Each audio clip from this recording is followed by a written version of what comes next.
तर कसं काय मंडळी, कसं वाटलं आपलं भजन? भजन तर एक नंबरच होतं, तुम्हाला ऐकायला सुद्धा खूप मजा आली असेल, आय नो. मला तर समजतंय. ठीक आहे, तर आपल्याला जायचं तर होतं गोरेगावला, तुम्हाला पण माहिती आहे आपण राहतो गोरेगावला, तर बनतं की परत जायचं आपल्याला गोरेगावला. बोलल्यावर पोटात काय ना काहीतरी हवं, त्यामुळे कानावर पडली खबर की आहे पावभाजी. तसं आम्ही जेवायला बसलो फुल तातडीने. आणि विकी दादाला हवं होतं त्यावर टाकायला चीज काय भेटलं नाही, गपचूप आपली पावभाजी आम्ही खाल्ली आणि तसंच आपण पोचलो, परेलपर्यंत पोचलो आहे. ठीक आहे, आणि त्यानंतर खूप मोठा स्कॅम झाला आमच्यासोबत, जो की तुम्हाला पण माहिती आहे.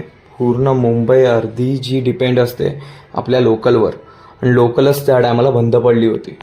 बिकॉज ऑफ तिथे काम चालू होतं, अंधेरीच्या इथे काहीतरी पटरीचं काम चालू असल्यामुळे ती पूर्ण लोकल पूर्ण बंद केली होती त्या लोकांनी.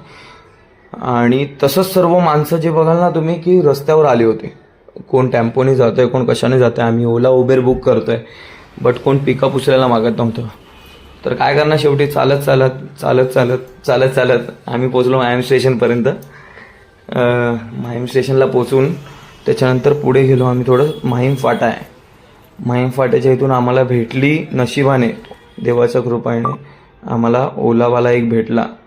तो पण तेच डायरेक्ट मीटरच्या हिशोबाने आला. आम्ही बोललो की चल बाबा एकदाच आम्हाला काय ते घरी घेऊन चल. त्या हिशोबाने आम्ही बसलो. शेवटी आपल्या स्पॉटवर आपण पोचलो, लोकेशनवर गोरेगावला. जीवात जीव आला की आम्ही गोरेगावला पोचलो. पाय आपल्या गोरेगावला लागतात, जरा सुख शांती समाधान सर्व भेटलं. बाकी भेटूया उद्याच्या ब्लॉगमध्ये. जय साईनाथ.